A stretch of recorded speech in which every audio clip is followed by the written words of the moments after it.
Hemos venido mirando poco a poco ese proceso de reconstrucción de la ciudad, ese proceso lento, largo, en el que la ciudad de Jerusalén junto con su templo tuvieron necesidad de ser reconstruidos después de la invasión babilónica y la vuelta de los israelitas más de 50 años después de haber sido expulsados de su tierra. Ayer les decía que en todo proceso de reconstrucción se necesitan dos elementos que son importantes.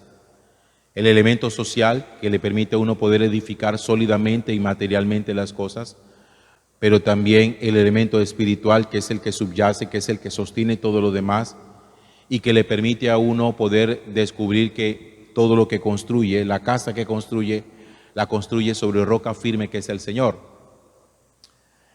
Pero fíjense que ese elemento de carácter espiritual tiene también connotaciones, tiene también especificaciones, porque no es construir espiritualmente de cualquier manera como uno entiende la espiritualidad su casa. Porque si bien es cierto que la casa nuestra, nuestro hogar, necesita cimientos espirituales, no son cualquier clase de cimientos espirituales. Se necesita cimientos espirituales que estén fundamentados en el único Dios vivo y verdadero. Y se los digo porque a veces uno cree que puede construir sobre cimientos espirituales, por ejemplo, de la nueva era, su casa. La nueva era es una espiritualidad. O que puede construir los cimientos espirituales sobre el yoga. El yoga es una espiritualidad. O puede construir los cimientos espirituales de su casa sobre el hinduismo. El hinduismo es una espiritualidad. Pero no se trata de construirlo sobre cualquier espiritualidad. Es sobre espiritualidad cristiana. No es sobre espiritualidad del yoga, de la nueva era, del hinduismo, del budismo. Porque todos esos, como les he enseñado antes, son caminos espirituales. Pero no son caminos espirituales del Dios vivo y verdadero. Se necesitan cimientos espirituales cristianos, donde Cristo sea el fundamento, donde Cristo sea la roca. ¿Qué pasó después que el pueblo logró construir su templo? Recuerden que el templo de Jerusalén era el símbolo de la unidad y era el símbolo de la presencia de Dios. Pero la pregunta es esta: ¿el templo era suficiente para asegurar que Dios estaba presente? ¿Bastaba solamente tener un templo? ¿Qué pasa cuando uno tiene un templo, pero no tiene un Dios?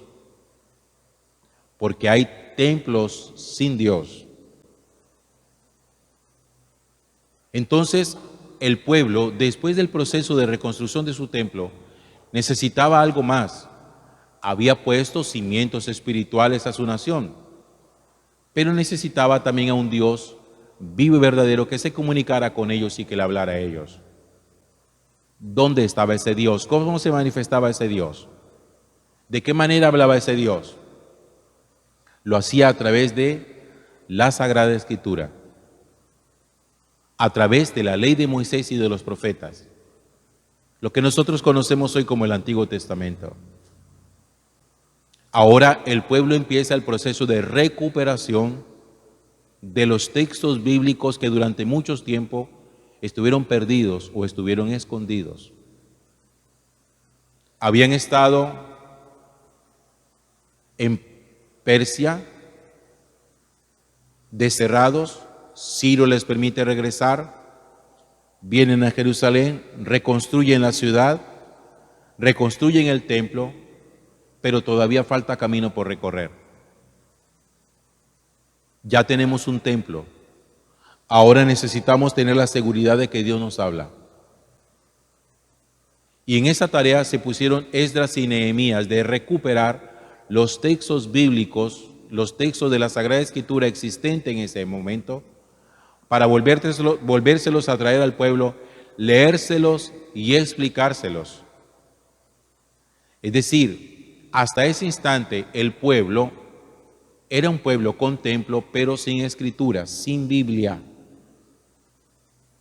Y por eso el texto de hoy, de la primera lectura que está tomada de Nehemías, dice en el capítulo 8 que el pueblo se reunió en la plaza y entonces el escriba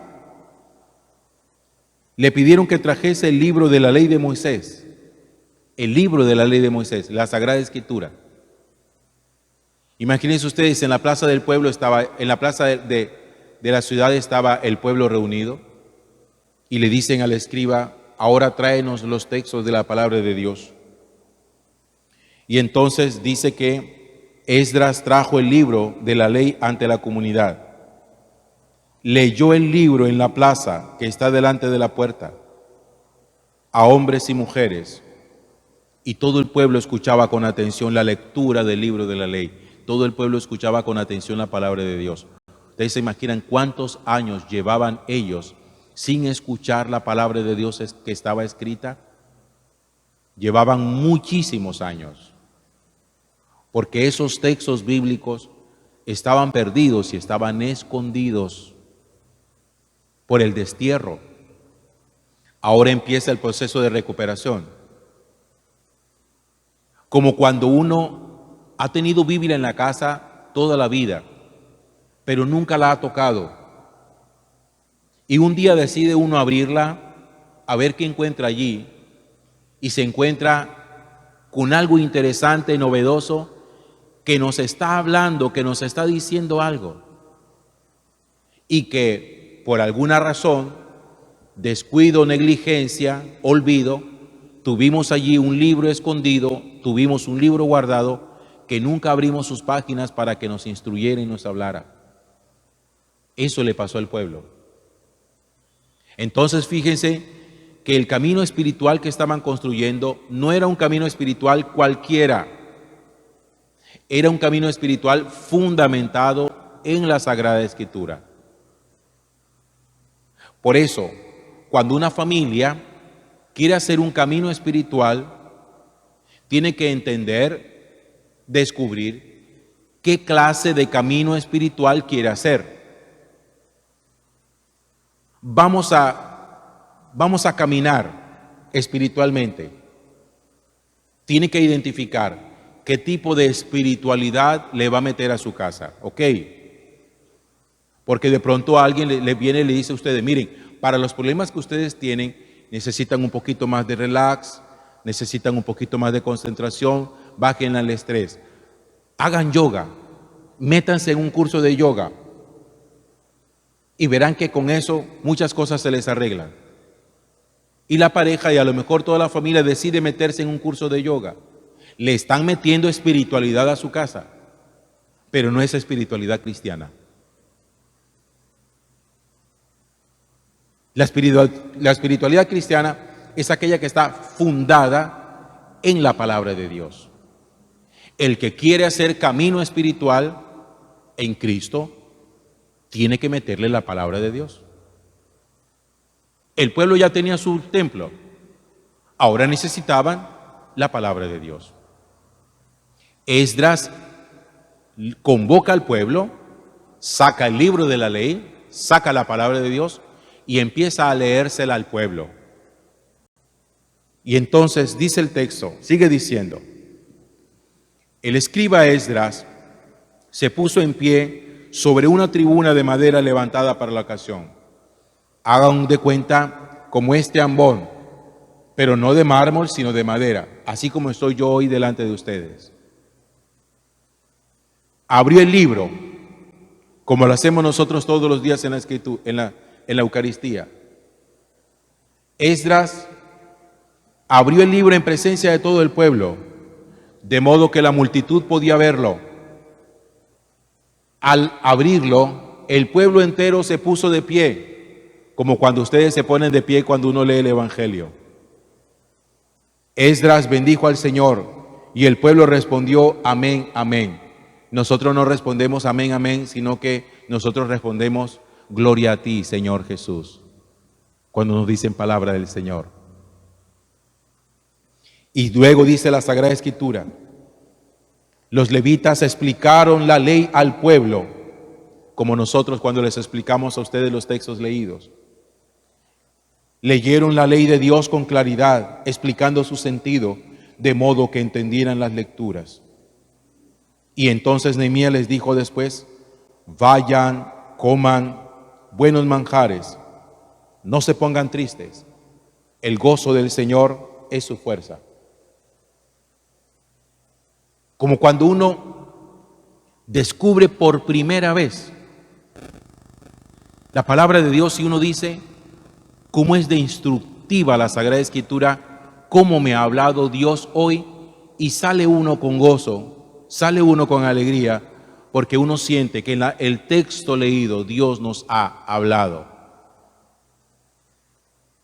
Si usted quiere construir camino espiritual, insisto, porque me gusta especificar, camino espiritual cristiano, porque espiritualidades hay muchas, pero no todas las espiritualidades son cristianas. No por ser uno espiritual, tiene uno un corazón de Cristo y un corazón de Dios. La espiritualidad cristiana tiene Biblia, hermano, tiene Sagrada Escritura, tiene palabra de Dios. No tiene textos del Hare Krishna, no tiene textos del hinduismo, no tiene textos del budismo. No, la espiritualidad cristiana tiene Biblia. Y si usted hace camino y no le pone Biblia, su camino espiritual no es camino de Dios. Es espiritual, pero no es de Dios. Por eso, si queremos reconstruir nuestro hogar, hagamos un camino. Vamos a empezar a buscar al Señor. El que quiere empezar a buscar al Señor y poner al Señor como sustento de su relación, tiene que meterle a la Sagrada Escritura. Tiene que buscar en la Sagrada Escritura el instructivo. El otro día estaba escuchando a alguien que estaba hablando y diciendo que él creía que las relaciones matrimoniales no funcionaban porque no existe un manual. Y yo decía, estás hablando desde la ignorancia. Sí existe un manual. Ese manual se llama la palabra de Dios. Que la gente no haya abierto el manual es otra cosa distinta. Porque la gente se imagina cómo pueden construir su casa. Como cuando nosotros nos entregan un manual para armar un equipo o para instalar un equipo. Pero como a veces uno le da pereza leer el manual, uno se imagina cómo puede instalar el equipo.